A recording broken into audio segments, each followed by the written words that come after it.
வணக்கம்.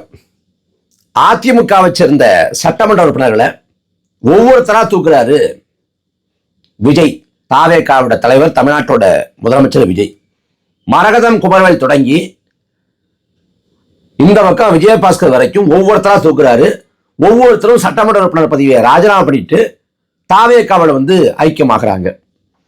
இது எப்படி பார்க்கணும்னா, அதிமுகவை சேர்ந்த சட்டமன்ற உறுப்பினர்கள் அப்படின்னு மட்டும் பார்க்கக்கூடாது, பாஜக கூட்டணியை சேர்ந்த சட்டமன்ற உறுப்பினர்கள் அப்படின்னு பார்க்கணும். அப்ப தன்னோட கூட்டணி கட்சியை சேர்ந்த சட்டமன்ற உறுப்பினர்களை ஒவ்வொருத்தரா தாவேகா பக்கம் போறப்ப அத மௌனமாக அமைதியாக வேடிக்கை பார்க்குது பாஜக. அது மட்டும் இல்ல, அமமுகவை சேர்ந்த ஒரே ஒரு சட்டமன்ற உறுப்பினர் காமராஜ், மன்னார்குடி தொகுதியோட சட்டமன்ற உறுப்பினர், அவரும் தாவேகா பக்கம் போறாரு. காரணம் குதிரை பேரம் நடத்தப்படுது. அந்த குதிரை பேரம் நடத்தப்பட்டது அப்பட்டமாக வெட்ட வெளிச்சமாக வெளிப்படுது. இருந்தும் கூட பதவி பிரமாணத்துக்கு எந்த காலதாமதமும் செய்யாம, இழுத்தடிக்காம சுமூகமா பதவி பிரமாணத்தை நடத்தி வைக்கிறாரு ஆளுநர். அப்படிங்கிறப்ப சாதாரணமா நடக்குது இல்ல, இந்த இயல்பா நடக்குது இல்ல, இது எல்லாமே அசாதாரணமா படுது. ஏன்னா பாஜகவோட இந்த அமைதியும் எதிர்மனையாற்றாத இந்த தன்மையும் உள்நோக்கம் கொண்டது. அப்ப பாஜகவோட பரிபூர்ண ஆசையோடு, அமித்ஷாவோட முழுமையான அனுகூலத்தோடு தான் இந்த ஆட்சி நடக்குது அப்படின்னு புலப்படுது. விஜயை பொறுத்த வரைக்கும் கரூர் மரணங்கள் தொடர்பான அந்த வழக்கு எப்போது மத்திய புலனாய்வுத்துறைக்கு மாற்றப்பட்டதோ அதுக்கும் பிறகு பாஜகங்கிற கட்சியை விமர்சிப்பதை நிறுத்தி கொண்டார். விமர்சனமே மேம்போக்கா தான் இருக்கும். ஆனா அந்த மேம்போக்கான விமர்சனத்தை கூட நிறுத்திக்கிட்டாரு. எங்கேயும் பாஜக குறித்து கண்டிக்கவோ சாடவோ எதிர்க்கவோ எங்கேயும் இல்லை. அப்படியே குறைச்சிக்கிட்டாரு, நிறுத்திக்கிட்டாரு. இப்ப ஆட்சிக்கு வந்த பிறகு ஏன் தேவையில்லாம பாஜகவை பகைச்சுக்கணும், நாம இணக்கப்பாட்டோடு போயிடுவோம் என்கிற மாதிரி பல செயல்பாடுகள்ல விஜய் உணர்த்துறாரு. இப்ப அதோட வெளிப்பாடு, அதோட விளைவு என்னவா இருக்குன்னா, இன்றைய தினம் நடைபெற்ற தமிழக சட்டமன்ற கூட்டத்தொடர் ஆளுநர் உரையோட தொடங்குது. பொதுவா தமிழ்நாட்டில் ஆளுநர் உரை அப்படின்னா ஆளுநர் வாசிக்க மாட்டார். நான் இந்த வார்த்தையை வாசிக்க மாட்டேன், இந்த சொல்ல நான் சொல்ல மாட்டேன், நீங்க தப்பு தப்பா எழுதி வச்சிருக்கீங்க, இதெல்லாம் நான் அப்படியே வாசிக்க முடியாது அப்படின்னு ஆளுநர் முரண்டு பிடிப்பார். ஆளுநர் ஆர்.என். ரவி முரண்டு பிடிச்சார். அதே போல கடந்த காலங்கள்ல, கடந்த காலம்னா 2024, 2025, 2026 ஆகிய 3 ஆண்டு காலத்துல, 2024, 2025, 2026 ஆகிய 3 ஆண்டு காலத்துல ஆர்.என். ரவி பிரச்சனை பண்ணார். என்ன பிரச்சனை பண்ணார்னா, நான் ஆளுநர் உரையை படிப்பதற்கு முன்பே தேசிய கீதம் பாடப்படணும் அப்படின்னாரு. இல்ல, தமிழ்நாட்டு சட்டமன்றத்துக்குன்னு ஒரு மரபு இருக்கு. முதல்ல தமிழ்தாய் வாழ்த்து, அப்புறம் ஆளுநர் உரை, அதுக்கப்புறம் தான் தேசிய கீதம். நாங்க முதல்ல அதை பாட முடியாது அப்படின்னு இங்க மாநில அரசு சொல்ல, திமுக அரசு சொல்ல, இல்ல அப்ப நான் வாசிக்க மாட்டேன் அப்படின்னு 3 முறை 2024, 25, 26 3 முறை குடைச்சல் கொடுத்து ஒரு பிரச்சனை கிளப்பி நான் வாசிக்க மாட்டேன் அப்படின்னு பாதிலே போனாரு ஆர்.என். ரவி. இப்ப என்ன நடக்குதுன்னு பார்த்தா, ஆளுநரோட உரைக்கு முன்பாக முதல்ல தமிழ்தாய் வாழ்த்து பாடப்படுது. தமிழ்தாய் வாழ்த்து முடிஞ்ச உடனே இந்தியாவோட தேசிய கீதம் பாடப்படுது. ஆளுநர் உரையை வாசிக்கிறாரு. என்ன இருக்கோ அதுல ஒரு வார்த்தை விடாம, ஒரு புள்ளியை விடாம முழுமையா வாசிக்கிறார். வாசிச்சு முடிச்ச உடனே மறுபடி இந்தியாவோட தேசிய கீதம் பாடப்படுது. ஆளுநர் உரைக்கு முன்பு தேசிய கீதம், ஆளுநர் உரைக்கு பின்பு தேசிய கீதம்னு இதுவரைக்கும் வரலாற்றுல இல்லாத மாதிரி சட்டமன்ற கூட்டத்தொடர்ல 2 முறை தேசிய கீதம் பாடப்படுது. அந்த 2 முறை தேசிய கீதம் பாடினதுல ஆளுநர் பரம சந்தோஷமாயிட்டாரு, மகிழ்ச்சியோட உச்சத்துக்கு போயிட்டாரு. அவர் அவையை விட்டு வெளியேறி ராஜ்பவனுக்கு போய் ஒரு ட்வீட் போட்டிருக்காரு.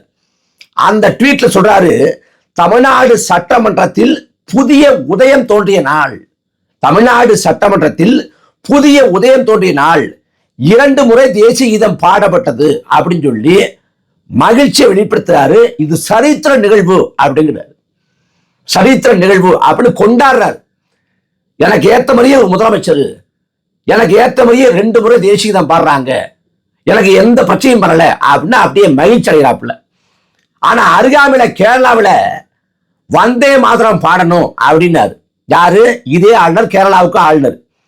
அப்படி வந்தே மாதரம் பாடுறப்ப சில சில வரிகளை மட்டும் பாடிட்டு பாதியில் எடுத்துட்டாங்க. ஏன்னா மற்றதெல்லாம் மத சார்போடு இருக்கு, அதை பாட முடியாதுன்னு கேரளாவில் அங்க நிறுத்திட்டாங்க கூட்டத்தொடரில். அதுல கடும் அதிருப்தி. யாரு? இதே ஆளுநர். ஆனா இங்க பரம சந்தோஷம், மகிழ்ச்சினா மகிழ்ச்சி. அப்படிப்பட்ட மகிழ்ச்சியில ஊரை திளைக்கிறாப்புல ஆளுநர். அப்ப ஆளுநர் அப்படியே வாசிக்கிறதும், ஆளுநருக்கு ஏத்த மாதிரியே 2 முறை தேசிய கீதம் பாடப்படுறதும், இதை பார்க்கிறப்ப அவங்க ஊதுறதையும் இவங்க பாடுறதையும் பார்க்கிறப்ப தில்லானா மோகனாம்பாள் சிவாஜி கணேசனையும் பத்மினியும் பார்த்த மாதிரி இருக்கு அப்படின்னு கரகாட்டக்காரன் படத்துல ஒரு நகைச்சுவை வரும். அந்த மாதிரி இவர் அப்படியே படிக்கிறதும், இவர் அப்படியே 2 முறை தேசிய கீதத்தை ஒழிக்க செய்யறதும் இயல்பானது இல்லை. இது முழுக்க முழுக்க பாஜகவோட அனுசரணையா போலாம் என்பதற்கான அறிகுறி, வெளிப்பாடு. அதான் அதுல பார்க்க முடியுது. மற்றபடி ஆளுநர் உரையில என்ன சொல்லப்பட்டுச்சுன்னா, கலாட்டா சேனல் நினைக்கிறேன், கலாட்டா சேனல்ல பார்க்கிறேன், தமிழக முதல்வர் விஜயை பாராட்டி தள்ளிய ஆளுநர் டிவிக்கு வாழ்த்தினாரு, புகழ்ந்து தள்ளினாரு அப்படின்னு போடப்பட்டிருக்கு. அதாவது ஆளுநர் தமிழக முதல்வர் விஜயையும் தாவேக்காவையும் புகழ்ந்து தள்ளினாராம், பாராட்டினாராம். அதை ஒரு பின்னணி இசை போட்டு கலாட்டா சேனல்ல போட்டிருக்காங்க. டே, உங்களுக்கு தெரியுமாடா அரசியல், அதாவது அரிச்சுடியாவது தெரியுமாடா? ஆளுநர் உரைங்கிறது அவர் உட்கார்ந்து ராத்திரி பூரா உட்கார்ந்து தயாரிச்சு எழுதி கொண்டாந்து படிக்கிறது இல்லை. தமிழக அரசு, மாநில அரசு, அந்த அரசு தயாரிச்சு ஆளுநருக்கு அனுப்பும். இதான் உரைன்னு, இதை படிச்சுக்குங்க, இதை பார்த்துக்குங்கன்னு. அந்த உரையை பார்த்துட்டு தயாரிச்சு கொடுத்த உரையை அப்படியே வாசிப்பார். இதுதான் ஆளுநர் உரை. இந்த ஆளுநர் உரை சடங்கு, சம்பிரதாயம், ஒரு மரபு, அவ்வளவுதான். மாநில அரசு தயாரிச்சு கொடுத்த உரையை ஆளுநர் அப்படியே வாசிப்பார். இதுல எங்க புகழாரம் இருக்கு, எங்க பாராட்டுறது இருக்கு? எழுதி கொடுத்ததே தாவேக்க தாண்டா. அதுவே தெரியாம ஒரு பக்கம் வெர்ச்சுவல் வாரியர்ஸ், தாவேக்காவோட வெர்ச்சுவல் வாரியர்ஸ் பாத்தீங்களா, ஆளுநர் எங்க தலைவரை என்ன மாதிரி புகழ்றாரு, என்ன மாதிரி பாராட்டுறாரு. ஒரு எல்லாம் பாராட்டிருக்காங்களா? எங்களை பாராட்டாலும் என்ன அர்த்தம்? நாங்க அப்படிப்பட்ட ஆட்சி கொடுக்குறோங்கிறாங்க. எழுதி கொடுத்ததுல அதாண்டா இருக்குது. இது என்ன கூத்து அப்படின்னா, ஆளுநர் உரையில ஒரு புதிய அறிவிப்பு இருக்கும், இல்ல தேர்தல் அறிக்கையில் சொல்லப்பட்ட திட்டங்களை நிறைவேற்றுவோம் அப்படின்னு சொல்லப்பட்டிருக்கும் அப்படின்னு பார்த்தா, ஆளுநர் உரையில புதிய அறிவிப்புகளோ ஏதாவது திட்டங்கள் குறித்தான முன்னெடுப்போ எதுவுமே கிடையாது. மிஞ்சி மிஞ்சி போனா தேடி பார்த்தா, வழக்கமா அறிக்கைகளை சொல்லுவாங்கல்ல, நாங்கள் வலியுறுத்துவோம், மத்திய அரசிடமிருந்து போதுமான நிதியை பெறுவதற்கு வலியுறுத்துவோம், அதற்கான ஒரு குழு அமைப்போம், அந்த குழு செய்ய செயல்படலன்னா நாங்க நீதிமன்றத்தின் படியேறி தமிழ்நாட்டுக்கு உரிய நிதி பங்கீட்டை பெற்று வருவோம், நாங்கள் மேகதாட்டில் தடுப்பணை கட்டுவதை நாங்கள் விடமாட்டோம், கேரள அரசு அப்படி செஞ்சால் நாங்கள் வலியுறுத்துவோம், அழுத்தம் கொடுப்போம், நெருக்கடி கொடுப்போம் அப்படின்னு சடங்குக்கு, சம்பிரதாயத்துக்கு என்னென்ன வார்த்தைகளை போடுவாங்களோ அதே வார்த்தையே போடப்பட்டிருக்கு. அதுல அறிவிப்பு அப்படின்னு தேடி பார்த்தா ஒரே ஒரு அறிவிப்பு இருக்கு. அது எந்த அறிவிப்பு அப்படின்னா, நாங்க சமூக நீதி கணக்காய்வு நடத்துவோம். அதாவது சாதிவாரி கணக்கெடுப்பதான் அப்படி சொல்றாப்புல. சமூக நீதி கணக்காய்வு நடத்துவோம். எப்ப நடத்துவோம்? ஒன்றிய அரசு, எப்படி பாஜக அரசு சாதிவாரி கணக்கெடுப்பு நடத்தி முடிச்ச உடனே நாங்க சமூக நீதி கணக்காய்வு நடத்துவோம். சாதிவாரி கணக்கெடுப்பை மத்தியில் ஆளக்கூடிய பாஜக அரசு எடுக்க மாட்டேங்கிறான், அதனால நீங்க எடுங்க, மாநில அரசுக்கு அதற்கான அதிகாரம் இருக்கு, நீங்க எடுங்க அப்படின்னு திமுக கிட்ட வலியுறுத்தணும். திமுக கடைசி வரைக்கும் செய்யல, அதிகாரம் இல்ல அதிகாரம் இல்லைன்னு சொல்லிட்டு காலம் கடத்திட்டான். தாவேக்கான்னு சொல்லிச்சு மாநில அரசே எடுக்கலாம், சாதிவாரி கணக்கெடுப்பு எடுங்கன்னு. இப்ப தாவேக்காவோட ஆட்சி அமைஞ்சிருச்சு. நாங்க வர்ற காலத்துல சாதிவாரி கணக்கெடுப்பு எடுத்து வகுப்பாரி பிடித்துவத்தை உறுதி செய்வோம் அப்படின்னு சொல்லணும். ஆனா என்ன சொல்றாங்க, ஒன்றிய அரசு சாதிவாரி கணக்கெடுப்பு எடுத்த பிறகு நாங்க சமூக நீதி கணக்காய்வு எடுப்போம்ங்கிறாங்க. ஒன்றிய அரசு சாதிவாரி கணக்கெடுப்பு எடுத்துட்டா அதெல்லாம் தரவுகள் வந்துருமே, புள்ளி விவரங்கள் வந்துருமே, அப்புறம் மாநில அரசு எடுத்து என்ன ஆக போகுது? ஒன்றிய அரசு எடுக்க மாட்டானே, அவன் எப்ப எடுக்கிறது, நீ எப்ப எடுத்து முடிக்கிறது? அப்ப இந்த செந்தில் நகைச்சுவை இல்ல, மலையை தூக்கி வைங்க, நான் தூக்குறேன் அவருமா இல்ல, அந்த மாதிரி ஒன்றிய அரசு சாதிவாரி கணக்கெடுப்பு எடுத்தா இவங்க வந்து சமூக நீதி கணக்காய்வு நடத்துவாங்களாம். எவ்வளவு கேலி கூத்து! வெறும் வெறும் வந்து அந்த ஏட்டு சுரைக்காய் மாய் இல்ல, ஏட்டு சுரைக்காய் கறிக்கு உதவாதுன்னு அந்த ஆளுநர் உரையை கேட்டோம்னா பரவாயில்லையே, இவ்வளவு அம்சங்கள் இருக்கா, இப்படி எல்லாம் பண்றாங்களா அப்படின்னு இருக்கு. ஆனா நிஜத்துல ஒண்ணு கூட இல்லை. ஆட்சிக்கு வந்து 45 நாள் ஆகல, அதுக்குள்ள இந்த ஆட்சி மீது அடுக்கடுக்கான புகார்கள், சட்ட ஒழுங்கு சிக்கல், மின்வெட்டு, தமிழ்நாடு முழுக்க வந்து ஆளுங்கட்சிக்காரன் குற்றச்செயல் ஈடுபடுறேன். கட்சி ஆரம்பிச்சு 2 ஆண்டு தான் ஆகுது. ஆனா அதுக்குள்ள பார்த்தா பாலியல் வன்கொடுமை, கொலை, கொள்ளை, வன்முறை எல்லா குற்றச்செயலையும் தாவேக்காக ஈடுபடுறேன். சட்டமன்ற உறுப்பினராகி 30 நாள் 35 நாள் தான் முடிஞ்சிருக்கு. அதுக்குள்ள திருவைகுண்டம் சட்டமன்ற உறுப்பினர் விஜய் சவரன் மீது அந்த ஆள் மேல புகார். என்ன புகார்னா கூட்டு பாலியல் வன்கொடுமையில உடந்தையாக இருந்ததாக புகார். இந்த லட்சணத்துல ஆட்சி இருக்கு. வெறும் 1.5 மாதத்துக்குள்ள ஏகப்பட்ட குளறுபடிகள். மின்வெட்டு ஏற்படுது. மின்வெட்டு எதனால ஏற்படுச்சுன்னு சொல்ல முடியல. அந்த மின்சாரத்துறைக்கு பொறுப்பாக இருக்கக்கூடிய அதிகாரி ராதாகிருஷ்ணன் சொல்றாரு, மின்சாரத்துறை அமைச்சர் நிர்மல்குமார் அவர் சொல்றாப்புல. ஒரு முறை என்ன பண்றாரு, சாட்சி பிட்ல போய் என்ன காரணம் சொல்லலாம் அப்படின்னு போய் தேடுறாப்புல. சாட்சி பிடி இந்த காரணம் எல்லாம் சொல்லு அப்படின்னு சில காரணங்கள் கொடுக்குது. அதை கொண்டாந்து சொல்றாப்புல. அடுத்த முறை என்ன பண்றாரு, ஜெமினிட்ட போய் கேட்கிறாரு, நீ சொல்லு எந்த காரணம் சொல்லலாம்னு. அது சில காரணம் சொல்லுது, அதை கொண்டாந்து ஒப்பிக்கிறாப்புல. உண்மையை சொல்ல போனா மின்வெட்டு எதனால ஏற்படுது அப்படின்னு எனக்கு தெரியல, கண்டுபிடிக்க முடியல. அதுக்கு என்ன சொல்றாங்க, திமுக வந்து பிஎஸ்கேல புடிங்கிட்டு போயிடுறாங்க. பிஎஸ்கேல புடிங்கிட்டு போயிட்டான் திமுக. அப்படியே வச்சுக்கோ. அப்படி புடிங்கிட்டு போயிட்டா மின்சாரம் ஒட்டுமொத்தமா போயிருமா இல்ல விட்டு விட்டு வருமா?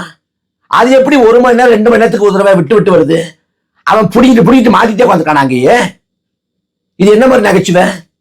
ஏற்கனவே சட்டம் ஒழுங்கு சந்தி சிரிக்குது.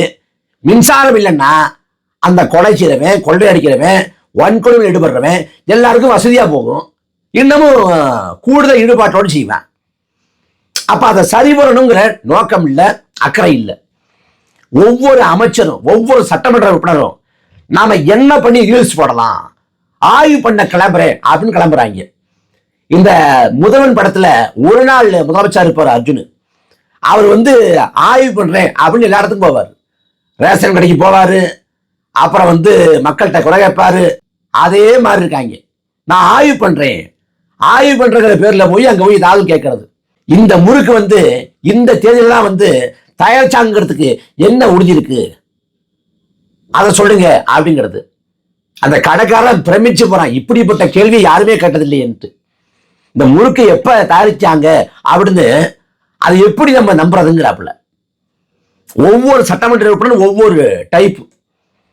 அப்ப முழுக்க முழுக்க ஒரு காட்சி பொருள் போல தன்னை காட்சிப்படுத்திக்கணும்னு நினைக்கிறான் இல்லையோடைய ஆட்சியை சரி பண்ணணும் அப்படின்னு நினைக்கல, நிர்வாகத்தை சிறப்பா பண்ண நினைக்கல, கத்துக்கணும்னு நினைக்கல.